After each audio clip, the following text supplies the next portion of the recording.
Hai semua, selamat datang di channel Omah Production.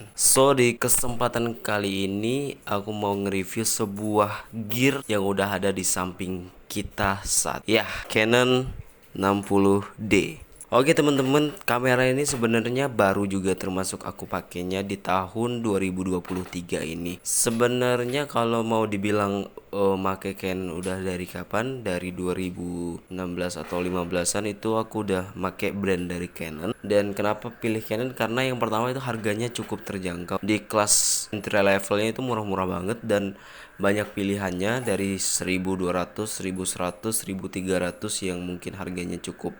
Sekarang masih banyak beredar di pasaran 1300 dan sampai seri ke satu digit yang aku pakai sekarang yaitu ada 5D Mark II.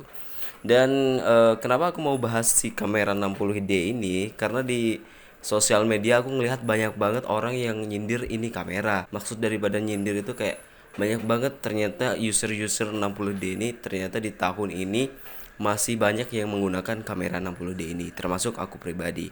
Oke teman-teman, perkenalkan aku Agung Ihsanuddin. Aku sebagai fotografer dan videografer wedding yang terjun 1 tahun terakhir di komersial fotografi dan videografer wedding khususnya. Di sini aku mau sedikit review tentang Canon 60D ini. Sebenarnya kamera Canon kelas semi pro lah ya jatuhnya 60D ini, karena dari Canon itu teman-teman dari digitnya itu bisa kelihatan dimana seri 2 digit ini kalau nggak salah itu semi pro masuknya, dan yang di atasnya lagi ada 1 digit yaitu kelas profesionalnya teman-teman. Kamera ini sebenarnya aku sangat ngerekomendasiin banget buat teman-teman yang baru mau nyoba ke dunia foto atau video. Boleh dibilang videonya cukup bagus lah ya untuk liputan-liputan gitu. Aku sering pakai. Kemarin aku pakai untuk seminar gitu, bagus lumayan lah ya untuk kelas eh, kelas apa ya, komersial gitu ya, nggak malu-maluin juga sih hasilnya dipaduin dengan lensa Tamron 1750 kemarin.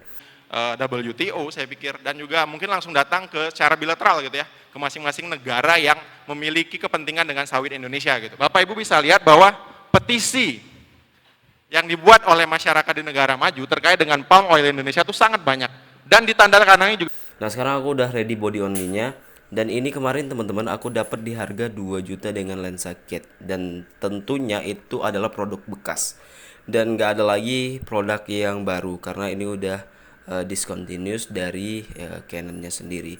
Karena aku lihat-lihat sekarang Canon itu nggak seperti brand lain yang udah fokus ke brand mirrorless-nya atau di series mirrorless-nya.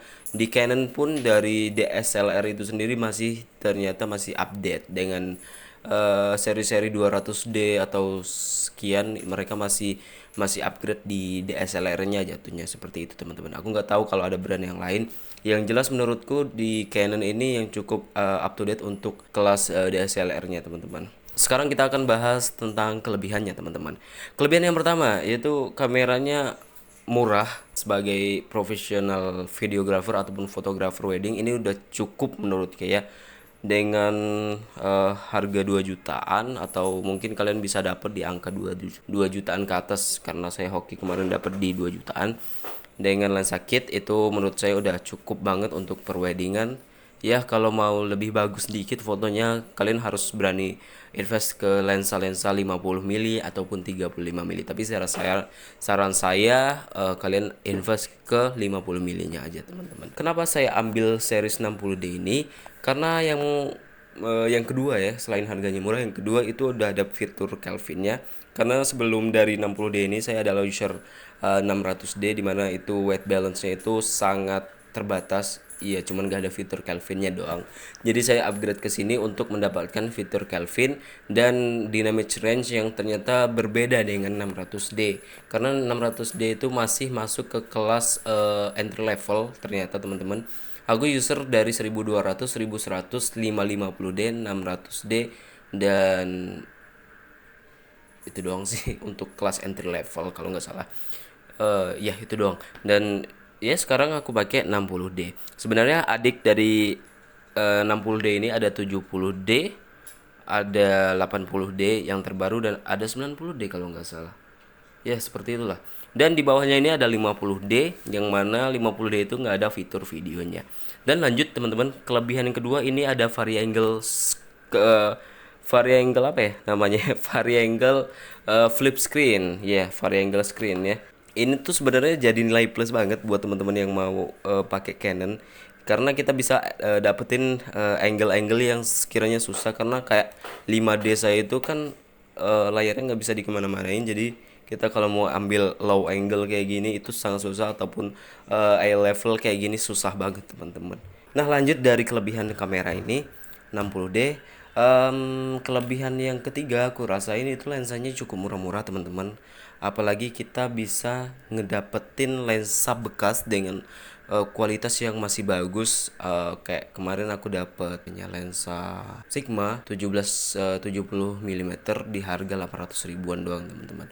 Dan yang jelas ada minusnya. Itu dipasangin ke ini itu hasilnya cakep banget. Nanti aku bakal coba spill lah dikit-dikit hasil daripada 60D dengan lensa Sigma 1750 itu. Dan lanjut aku juga pakai lensa manual untuk 60D ini dan hasilnya cakep banget. Mungkin nanti kalian bisa main ke Instagram Omah Production, karena di sana kita banyak sebenarnya banyak juga pakai dari 60D ini. Dan apalagi ya, kalau dibilang worth it atau enggak untuk tahun ini, menurutku masih sangat worth it.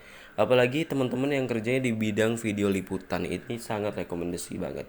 Walaupun durasi perekamnya itu cuma sekitar 15 menitan, tapi ya namanya teman-teman itu harus ya monitoring seperti saya tadi habis ngejob. Dan ini udah tersedia port audionya teman-teman untuk eh, nambahin mix eksternal. Dan pilihan lensanya teman-teman itu banyak banget dari brand Canon ataupun yang third partinya itu banyak banget teman-teman, dan bisa kalian pilih lah sesuai budget yang kalian ada. Dan kita lanjut ke kelemahannya. Mungkin kalau dibilang kelebihan banyak untuk ini ya, dengan porsi saya yang seperti ini. Dan lanjut aja ke kelemahannya, takutnya nanti dikira nggak ada kelemahannya. Kelemahannya yang sangat-sangat saya rasakan adalah kamera ini berat banget teman-teman. Apalagi kalian yang buat fotografi itu berat banget. Makanya saya sekarang sedang proses upgrade ke mirrorless. Apalagi ditambah baterai grip. Kebetulan saya 3 bulan yang lalu beli baterai grip bekas dan saya pakein 2 buah baterai. Di bawahnya itu wow, kayak kita habis ngejob megang kamera ini berserta baterai grip ditambah stabilizer lagi, itu kayak habis nge-gym teman-teman. Gila berat banget emang. Kalau di kiloin mungkin adalah 1,5 kilo kalau nggak salah. Gak tahu ya, kayak berat aja gitu kalau dipegang lama-lama. Kecuali teman-teman mau ditaruh di tripod seperti ini. Dan itu kalau sekiranya kalian nggak masalah ya lupakan saja. Dan yang selanjutnya menurut saya kurangannya dari apa ya, untuk video sebenarnya nggak terlalu worth it kalau kalian ngejar sinematik, yang jelas kurang. Karena 60 fps atau bisa dibilang 50 fps di kamera ini tuh cuman dapat di 720p nya aja teman. Sedangkan di full HD nya atau 1080 itu cuman di 25 fps dan 24 fps. Saya pribadi biasa pakai 1080 di 24 fps karena itu normal aja untuk kegiatan liputan-liputan seperti itu teman-teman. Dan selanjutnya apa ya, Fignet teman-teman, udah pasaran lah, udah lumrah gitu namanya kamera Canon itu.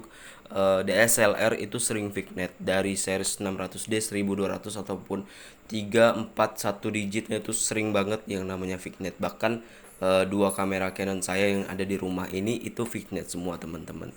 Cuman yaitu menurut saya pribadi sangat mengganggu karena kita tidak bisa melihat white balance yang benar. Terus untuk karet-karet itu sering lupas.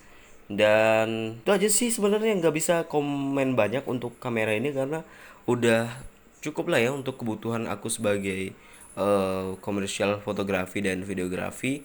Cuman kalau buat teman-teman yang mau kamera ini cuman buat seneng-seneng doang, ya saya saranin jangan pakai 60D karena harganya cukup lebih mahal dikit dari 1.200 ataupun seri 3 digitnya teman-teman. Tapi kalau saran saya kalau mau ambil kamera 60D ini lebih bandel dari yang lainnya teman-teman. 1.200D pun sekarang masih banyak kok yang pakai buat weddingan. Dan itu aja sih teman-teman yang bisa saya sharing untuk kamera 60D ini. Kalau ada tambahan mungkin bisa di-share ke bawah di kolom komentar. Dan buat teman-teman yang sekiranya nyari pertimbangan nih, kira-kira kamera ini masih cocok nggak di 2024 ini, mumpung masih awal tahun, ya menurut saya sangat cocok teman-teman. Buat teman-teman yang low budget. Dan buat teman-teman yang sekiranya ada budget sekitar 6-7 jutaan, saya saranin kalian bisa ambil M50, M6, M5 atau sekelasnya, atau EOS R sekiranya dana teman-teman tercukupi. Cuman ya itu tadi konsekuensinya dari DSLR ke mirrorless, tentunya kalian harus ada penyesuaian dari segi lensa, karena lensa dari DSLR ke mirrorlessnya Canon walaupun satu brand itu nggak bisa dipasang, harus ada tambahan adapter, dan saya juga belum pernah nyoba itu gimana. Oke, sekian dulu video yang bisa saya share untuk kali ini. Semoga terjawab sudah penasaran kalian dengan kamera ini, teman-teman. Terima kasih sudah menyaksikan video ini dan see you the next video. Bye bye.